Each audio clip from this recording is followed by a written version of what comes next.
سبب داسې کیږي قسم دی چې ته ودرېږې وی علما کرام فرمای کپړې خو بنی د قیامت پر ورځ باندې پرونم د محشر ورځ دلته تېره شوې ده د اوټونو په میروس کې یو غوبل گویا د قیامت ورځ ده چې کوم سړی اوټ ته ولاړو په دې ششو پنج کې الله زه به پاس شم که نه دا خو دنیاوي دغه ده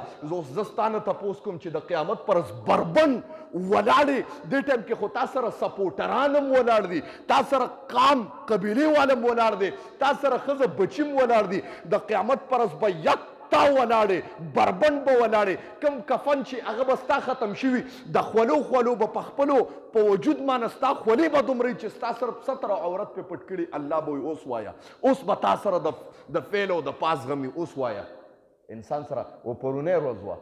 چې انسان تصور کو سپورټر سره فکر و چې زما کوم کینډیډیټ دی هغه به پاس شي که نه زه وایم تا سره د خپلو اعمالو غم شته الله چې د قیامت پر ستا ته ولاړ یم نو زه به پاس شم که نه او د هغې ورځ نه ویرېږې قسم دی خطرناکه ورځ ده ډېره خطرناکه ورځ ده او هغه ورځ داسې ورځ ده زما محترمو چې نفسي نفسي تر دې پورې اخري خبره کوم چې پیغمبران به چغې وایي پیغمبران نفسي نفسي الله ما بچ کا پیغمبران چې معصومان دي موتا خو ډېر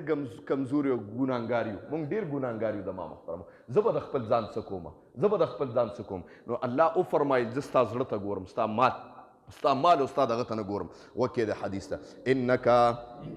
بېشکه ته چې لست نه ته بخیر غوره من احمره د سورنا ولا اسوده او نه د تورنا الا مگر ان تفضله که فضیلت حاصل دی بالتقوى په تقوا سره دی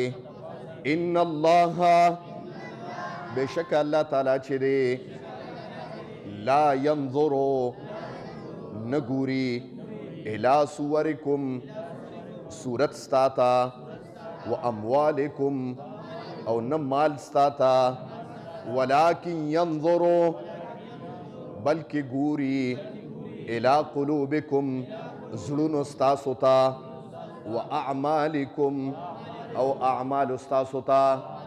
واخر دعوانا الحمد لله رب العالمین کتاب په زوره در باندې زده کوم السلام علیکا سلامتیا دی وي پتا باندې ایها النبیو اے نبی علیہ السلام ورحمت الله او رحمتونه د الله دی وي وبرکاته او برکتونه د الله دی وي السلام علیکا سلامتیا دی وي پتا باندې ایها النبیو اے نبی علیہ السلام ورحمت الله او رحمتونه د الله دی وي وبرکاته او برکتونه د الله دی وي په چا باندې په نبی رسول الله رب العالمین الله مونږ چې کوم درس ولوستو خدای خپل دربار الهي کې قبول او منظور کړي الله دې درس په برکت باندې حاضر مجمع ته خدای په نظر د رحمت باندې وګوري الله ستا در ته راغلي دي ستا کور ته راغلي دي خدای زړونو کې څه قسم مشکلات دي دردونه دي مصیبتونه دي خدای په خپل دست قدرت ختم کړي د دې حاضر مجمع په زړه کې څه قسم شرعي مقاصد دي الله د خپل در نه پوره کړي حاضر مجمع خدای د هر قسم آفات او بلیات او اتفاقي حوادث او تاڼو کچرو هسپتالونو نه خدای وساتي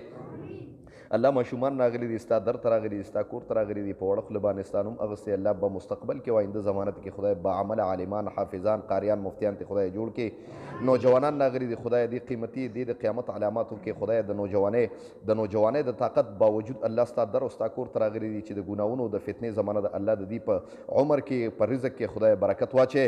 الله د خپل ځان سره دا خصوصا چې د میروس کوم نوجوانان دي د خپل ځان سره خدای په رابطه او په واسطه کې الله کوم سپینګیري د دې میروس کوم سپینګیري دي یا خصوصا دا درس ته کینی الله د دې عمر کې خدای برکت واچي او د دې برکات په د میروس ول باندې خدای قائم او دائم اوساتي الله د دې کتاب په برکت باندې چاته څه قسم مشکلات دي الله مشکلات دفع کې الله مشکلات خدای دفع کې قرضداري پکې ناسي خدای د قرض د عذاب نه خدای اوساتي د چا رزق کمزوري خدای د رزق باران په خدای اوکي د چا کاروبارونه کمزوري دي خدای کاروبارونو کې برکت واچي وصلى الله تعالى على خير خلقه محمد وآله وأصحابه أجمعين برحمتك يا أرحم الراحمين.